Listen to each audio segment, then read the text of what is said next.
After a wave of strikes taking place in Tbilisi, a controversial new law targeting media was introduced, showing Russia's clear influence on Georgian politics. And to talk about the situation in Georgia, we are now joined by Viktor Kipiani, chair of Georgian think tank organization GeoCase. Mr. Kipiani's field of expertise includes international relations, security, governance, implications of the global order for Georgia and for its neighborhood and macro economy. Good evening. Thank you. Thank you for having me. So, Mr. Kipiani, a very simple question, but I guess it could be a tricky one as well. What direction do you think Georgia is going, and how could this affect the region? Well, of course, with that same law you just mentioned in your introduction, I won't be saying that we are yet there to say that there is an authoritarian regime in Georgia, but there are certainly some unsettling dynamics. And those unsettling dynamics, they relate not to the law itself, but primarily to the various statements and malign rhetorics by different stakeholders, especially taking into account that we're on the way of opening. Hopefully, we still keep fingers crossed that accession talks would be opened by European Union, although that law clearly has undermined the pro-European path of Georgia, and we already have some statements by EU member nations that the chances for opening the accession talks are practically down to zero. So all in all, of course, the dynamics are very much troublesome, unsettling, and worrisome. Georgia is about to re-establish its diplomatic ties with Russia by opening an embassy in Moscow, and I'd like to ask you about legal consequences of this move. Does it mean that Georgia is willing to seize the Russian-occupied territories? Listen, I'm not sure where from this information. This is not just the gossip. To be frank with you, it's very malign disinformation and hybrid. It's about the hybrid war, which is probably directed by some people on either side of an aim to destabilize the situation in Georgia. You mentioned correctly that in the conditions of ongoing occupation and gripping annexation, thinking or making statements or making any gestures or moves by Georgian authorities to restore diplomatic relations with Russia, that would, well, politically suicidal, and that would be equal to the national treason. By the way, we already had a statement earlier today by the Russian MFA, which has strongly denied any talks or any discussions on restoring the diplomatic relations. So I think that there is not much basis to discuss in more substance or more details that those news. All right. I would like to take a look at the new media law. Do you think this might be a way of Russia to actually make sure that Georgia is not being considered, or it's perhaps pushed further away from from becoming an EU potential new member state? Well, frankly, what concerns me, it's not about what the Russians are saying, but what EU is saying about the process in Georgia and about the political process, including that specific piece of legislation. And us following getting the candidacy status, definitely that specific law, and not just that law, I'm always repeating in your interviews, that law is not anymore the central piece of the picture. What is more troublesome, the dynamics in Georgian foreign politics, and those the statements or the assessments which are done by Georgian Dream, the ruling party, on regular basis. And that resonates very badly in EU member nations and in EU institutions. So we don't have to cheat ourselves. Continuing on that way, continuing with the same path, would definitely suspend, not indefinitely for sure, but suspend temporarily EU integration of Georgia.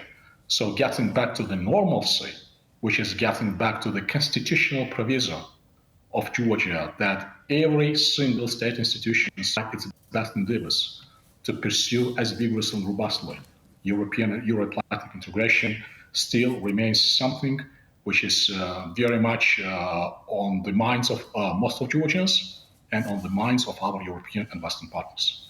But don't you get an impression that the Georgian Dream Party is doing its best to actually derail Georgia from this pro-European cause, or to put it in other words, to put it on a pro-Russian track before the general elections this fall?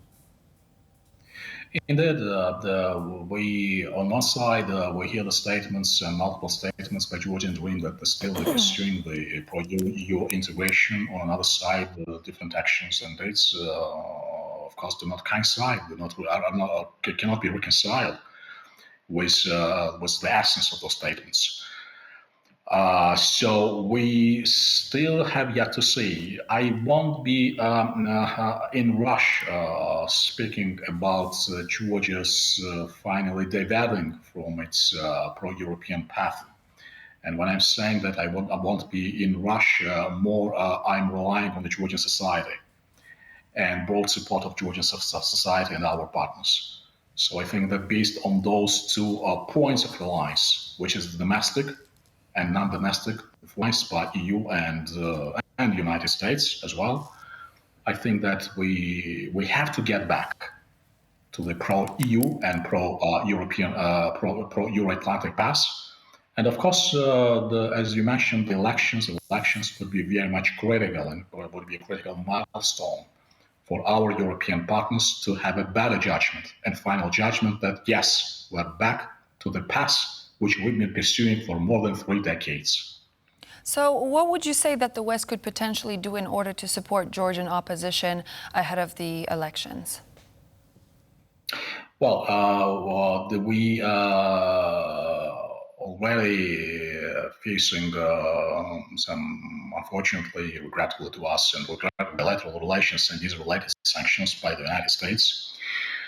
On the 27th or 28th of June, they would be meeting at the EU level, which has to discuss the process in Georgia and developments in Georgia. And we have to expect from that meeting not just an assessment, which, most likely would be negative, no surprise, but we have to see what could be the specific measures taken as a result of those discussions.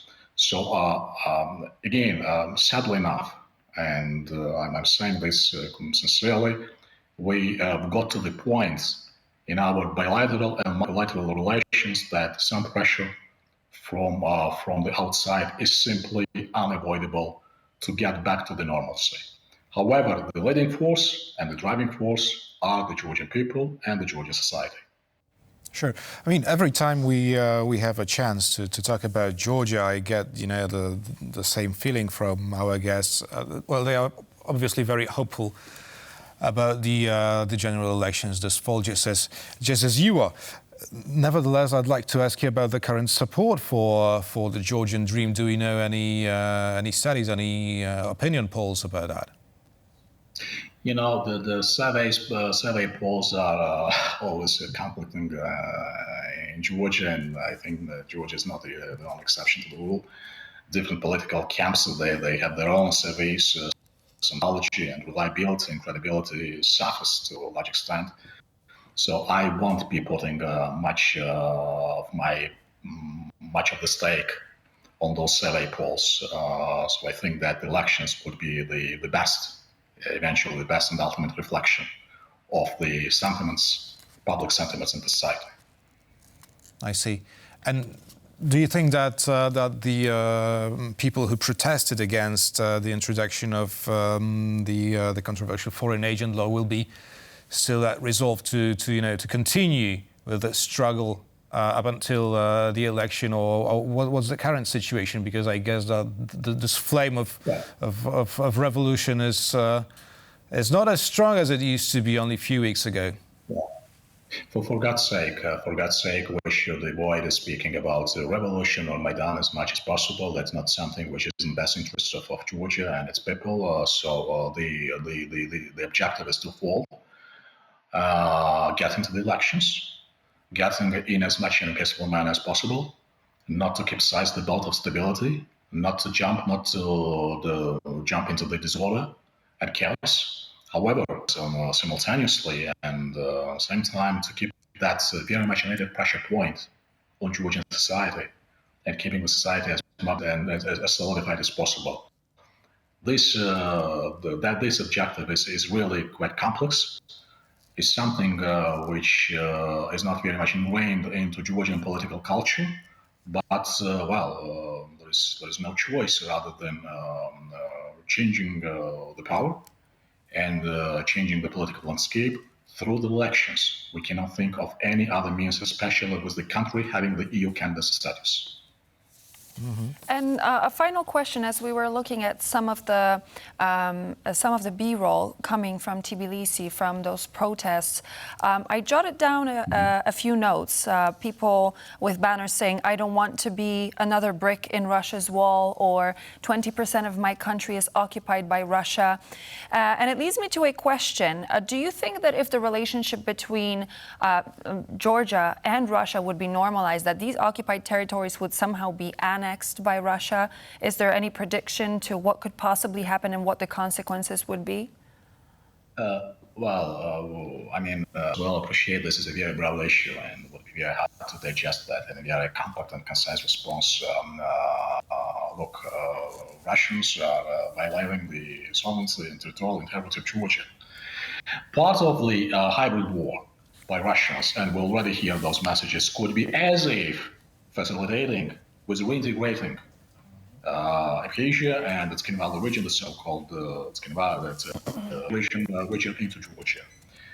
How much we could rely on those promises, how much of those promises which are not credible enough, and the history tells us that the promises have been breached on a regular and continued basis, how much that could be, those promises, those shallow promises, I would say, could be of enough value for us to reconsider the foreign objectives and foreign policy objectives. I think, that's the question where most of Georgians have now it's not worthwhile at all. Viktor Kipiani, chair of Georgian think tank organization GeoCase, thank you so much for your insight on this topic. Thank you so much, Andrea. Thank you.